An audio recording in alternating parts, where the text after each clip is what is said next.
शरद पवार आणि त्यांच्या नातवाचा बुरका देवेंद्र फडणवीस यांनी फाडला। दोघे मिळून राज्यात विष कालवतायत। कंत्राटी GR रद्द करून चपराक लावली। आमदार गोपीचंद पडळकरांची टीका। कंत्राटी भरतीवरून ज्या पद्धतीने वातावरण दूषित करण्याचा प्रयत्न काँग्रेस आणि राष्ट्रवादीच्या नेत्यांकडून सुरू होता, त्याचा तो प्रयत्न आणि बुरखा उपमुख्यमंत्री देवेंद्र फडणवीस यांनी फाडून टाकला। कंत्राटी भरतीचा GR हा महाविकास आघाडीच्या काळात काढण्यात आला होता।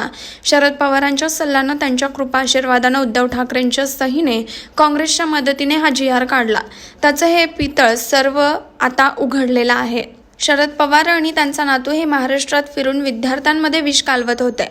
त्यांचा हा बुरका फाडून त्यांना फडणवीसांनी चपराक लावल्याची गोपीचंद पडळकर यांनी टीका केली। ते सांगलीमध्ये माध्यमांशी संवाद साधत होते। यावेळी गोपीचंद पडळकर म्हणाले, मराठा समाजाला आरक्षण मिळावं यासाठी मुख्यमंत्री आणि उपमुख्यमंत्री सातत्याने प्रयत्न करीत आहेत। सरकारने मराठा आरक्षणासंदर्भात प्रवाही बैठक घेतलेली आहे। मराठा समाजाला वेगळं आरक्षण देण्याच्या तयारीत आमचं सरकार आहे। OBCचं आरक्षण सध्या 16% आहे।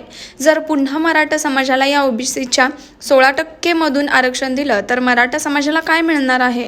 ते म्हणाले, महाविकास आघाडीचं सरकार असताना नोकरीबाबत कोणतीही त्यांनी ठोस भूमिका घेतली नाही। UPSC MPSCच्या परीक्षा घेतल्या नाहीत। अनेक विद्यार्थ्यांचं मोठ्या प्रमाणात नुकसान केलं। आता कंत्राटी भरतीवरून वातावरण निर्मिती करण्याचा त्यांचा केविलवाणा प्रयत्न सुरू आहे। अशा मोर्चांनी वातावरण तयार होतं। कंत्राटी भरतीवरून ज्या पद्धतीने वातावरण दूषित करण्याचा प्रयत्न काँग्रेस आणि राष्ट्रवादीच्या नेत्यांकडून सुरू होता, त्यांचा तो प्रयत्न आणि बुरखा उपमुख्यमंत्री देवेंद्र फडणवीस यांनी फाडून टाकलेला आहे। त्यांचं हे पितळ सर्व आता उघडं पडलंय। ते अजून महाराष्ट्रात किती विष कालवण्याचा प्रयत्न करीत आहेत। जातीजातीमध्ये तेढ निर्माण करण्याचा प्रयत्न महाविकास आघाडीमधील नेते मंडळी करीत आहेत। कंत्राटी भरती प्रकरणात शरद पवार आणि त्यांचा नातू विद्यार्थ्यांमध्ये मोठ्या प्रमाणात विष कालवण्याचा प्रयत्न करीत आहेत। मांजर कितीही दूध डोळे मिटून पिलं तर ते सर्वांना दिसतं। तसेच शरद पवार अंडी त्यांचा नातवाचा हेतू यापुढे आलेला आहे। शरद पवार संपूर्ण महाराष्ट्रात फिरून भुई बडवणं खोटे सांगत आहेत। त्यांचा प्रयत्न उघड्यावर पडला। माननीय देवेंद्रजी फडणवीस साहेबांनी काल जो कंत्राटी भरतीचा GR रद्द केला, त्याबद्दल मी महाराष्ट्रातल्या SC ST भटकेविमुक्त भटक्या जमाती OBC मायनर OBC इतक्या मोठ्या बहुसंख्य समाजाच्या वतीनं आणि ओपन समाजाच्या पण मुलांना हा फार महत्त्वाचा विषय आहे, मी त्यांचं विशेष अभिनंदन करतो।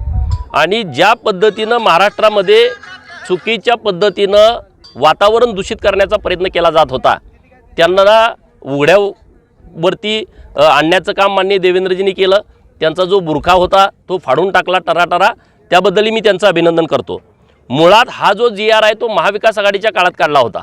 शरद पवारांच्या सल्ल्याने, त्यांच्या कृपाशीर्वादाने, उद्धव ठाकरेंच्या सहीने आणि काँग्रेसच्या साथीने हा GR काढलेला होता। काही कंपन्यांची त्यांनी नेमणूक केली होती। हे काय सगळं कागदावरती आहे, ते सगळं बाहेर आलं। मुळात तुम्ही या महाराष्ट्रामध्ये विष कालवण्याचा किती प्रयत्न करताय? जातीजातीमध्ये भांडणं लावण्याचा पण तुम्हीच प्रयत्न करताय।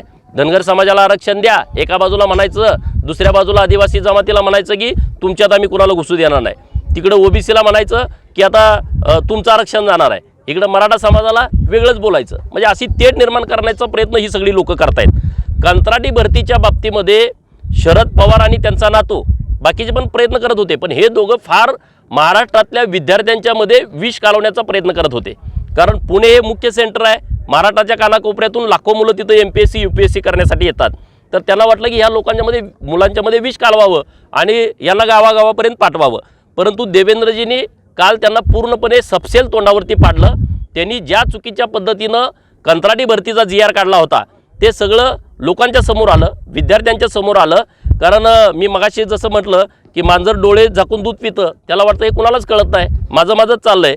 हे पवार आजोबा आणि नातवाचं दोघांना असंच वाटतंय की आम्ही दोघे डोळे झाकून दूध पितोय।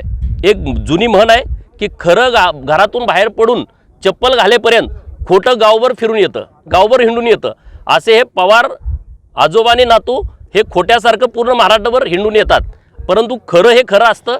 सत्य हे नेहमी उजेडात आल्यानंतर खोट्याला तोंड दाखवायला जागा राहत नाही। तशी परिस्थिती काल पवारांची झाली, महाविकास आघाडीची झाली, सगळ्या नेतृत्वांची झाली। जे या कंत्राटी भरतीवरून भुई बडवायला लागले होते त्या सगळ्या लोकांना मोठ्या प्रमाणात चपराक सरकारनं दिलेली आहे आणि मी महाराष्ट्रातल्या सगळ्या विद्यार्थ्यांच्या वतीनं सरकारचं अभिनंदन करतो की विद्यार्थ्यांच्यामध्ये सुद्धा अशी एक अस्वस्थता निर्माण झाली होती, ती दूर करण्याचं मोठं काम सरकारनं केलं आहे. Bureau report SBN Marathi.